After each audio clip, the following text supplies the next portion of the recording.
السلام علیکم. Welcome to the listeners of haunted centre.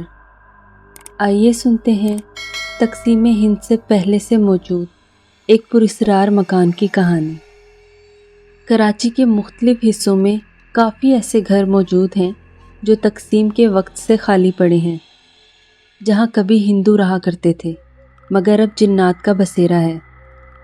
یہ تب کی بات ہے جب ہم اپنی رہائش کے بارے میں کافی پریشان تھے اور کسی کم قیمت کے گھر کے متلاشی تھے. کافی بھاگ دوڑ کے بعد انتظام ہو گیا. ہم سب خوشی خوشی اپنے نئے گھر میں پہنچ گئے. گھر بالکل ویران، بنجر اور تقریباً 10 سال سے بند پڑا تھا.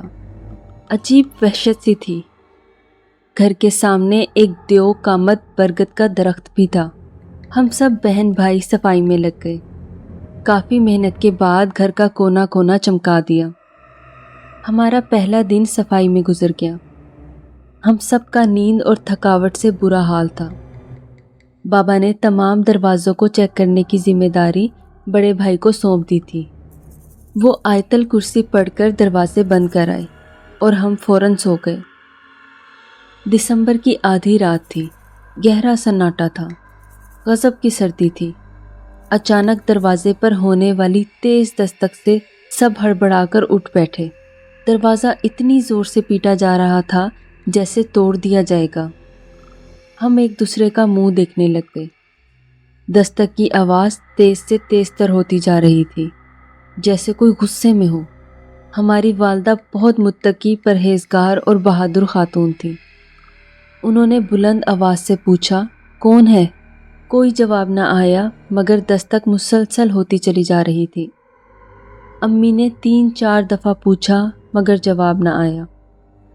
میرے بڑے بھائی نے ڈنڈا اٹھا کر دروازہ کھولا تو ایک تیز اور گرم ہوا کا جھونکا اندر آیا، جس کی تپش ہم سب نے محسوس کی مگر وہاں کوئی نہ تھا. بھائی نے باہر جھانکا. گہرا سناٹا تھا.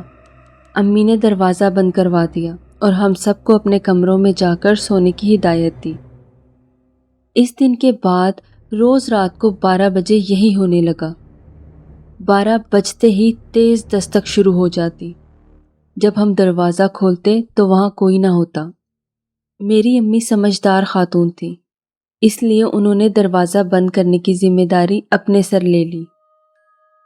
12 بجے کے قریب انہوں نے دروازے کے پاس بلند آواز میں پکارا، میں دروازہ بند کرنے لگی ہوں، جسے اندر آنا ہے آ جائے. پھر کچھ دیر بعد امی نے آیت الکرسی پڑھ کر دروازہ بند کر دیا. اس رات دستک کی آواز نہ آئی، جس سے امی کو اچھی طرح اندازہ ہو گیا تھا کہ اس گھر میں کوئی اور مخلوق بھی آباد ہے. یہ اس گھر کا پہلا واقعہ تھا. اس کے بعد ایسے ہی کئی واقعات مسلسل پیش آنے لگے. کچن کے برتن روز بکھرے ہوتے. پھل اور گوشت لاتے تو اکثر غائب ہو جاتے. ایک بار اتوار کے دن ہم 3 بہن بھائی برگد کے درخت کے نیچے کنو ہوا میں اچھال کر کیچ کر رہے تھے کہ 3 کنو میں سے ایک کنو غائب ہو گیا. جب کافی دیر بعد گرا تو کنو پر چاروں طرف جلی ہوئی انگلیوں کے نشانات تھے. ہم سب چیختے ہوئے گھر آ گئے. کچھ محلے والوں نے بھی بتایا کہ اس گھر میں کسی اور کا پہرا ہے. برگد کے درخت سے لال روشنی گولے کی طرح ہمارے گھر کے اندر جاتی نظر آتی تھی. ہم سب بہن بھائیوں کا خوف سے برا حال تھا. ایک رات بجلی نہیں تھی تو میں نے اپنے کمرے کی کھڑکی کھول دی. گرمیاں تھیں، بہت حبس تھا. اچانک میں نے دیکھا کہ برگد کے پیڑ کے اوپر بہت سی روشنیاں جلنے لگی، جیسے بہت سارے جگنو چمک رہے ہوں. جب میں نے غور کیا تو مجھے گول گول چھوٹے چھوٹے چہرے دکھائی دیے جو انسانوں کی طرح کے تھے اور شاخوں پر مسلسل جھول رہے تھے. وہ روشنی انہی کی آنکھوں کی تھی. پھر وہ چہرے کھڑکی کے قریب آنے لگے. میں نے دہشت کے مارے جلدی سے کھڑکی بند کر دی. خوف کی وجہ سے میری آواز آنا بند ہو گئی اور میرا وجود پسینے میں بھیگ گیا. میری چھوٹی بہن اسی گھر میں پیدا ہوئی تھی. جب اس نے نیا نیا چلنا سیکھا تو گھر کے مختلف حصوں میں چلتے ہوئے جب وہ ایک مخصوص جگہ پر پہنچتی تو اچانک رونے لگ جاتی تھی. اس گھر کی ایک اور بات جو ہم سب نے محسوس کی تھی کہ اس میں رونق نہیں تھی. اسے کتنا بھی سجا سنوار لیتے، صاف ستھرا رکھتے، مگر یہاں عجیب سی ویرانی چھائی رہتی تھی۔ اس ڈر میں جی جی کر ہم 3 سال اس میں رہے، اور اس میں ہماری امی کی بہادری کا عمل دخل تھا۔ انہوں نے کبھی ہمیں ڈرنے نہیں دیا، ہمیشہ حوصلہ افزائی کی۔ ایک دن ہماری امی کسی کی فوتگی پر گئی ہوئی تھی۔ شام کے وقت میں اور میری بہن گھر میں اکیلے تھے۔ اچانک میری 10 سالہ بہن امی امی پکارتی ہوئی کچن کی طرف دوڑی۔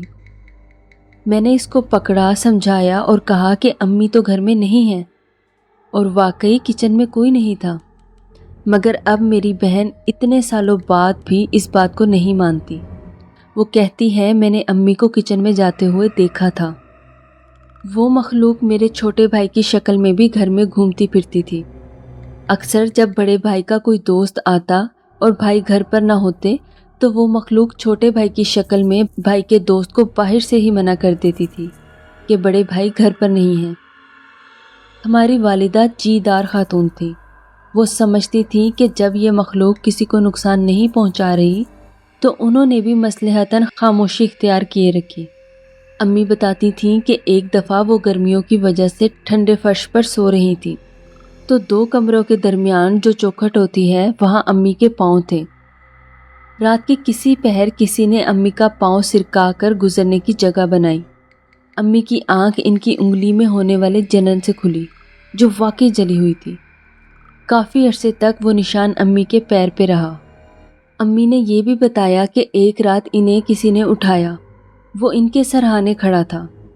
امی سمجھی بھائی ہے تو اس سے کہا کہ ابھی تو فجر میں بہت وقت باقی ہے۔ ان کی بات سن کر وہ کندھے ہلا ہلا کر پوری شدت سے ہنسنے لگا۔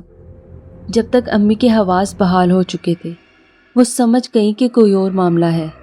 انہوں نے کہا تم ایسے نہیں مانو گے، اور سورہ جن کی تلاوت شروع کر دی۔ سورت پڑھتے ہی وہ غائب ہو گیا۔ رات کو اکثر وہ مخلوق امی کی شکل میں ابو کو جگایا کرتی تھی، اور جب ابو پوچھتے تھے کہ کیا ہے تو وہ غائب ہو جاتی تھی۔ ابو پلٹ کر دیکھتے تو امی سوئی ہوئی ہوتی تھیں۔ پھر 3 سال بعد امی کی وفات سے پہلے ہم نے وہ گھر چھوڑ دیا۔ گھر کے پہلے مالک کو بھی اس بات کا ضرور علم تھا کہ اس گھر میں کچھ ہے، لیکن اس نے ہمیں اس بات سے آگاہ نہ کیا۔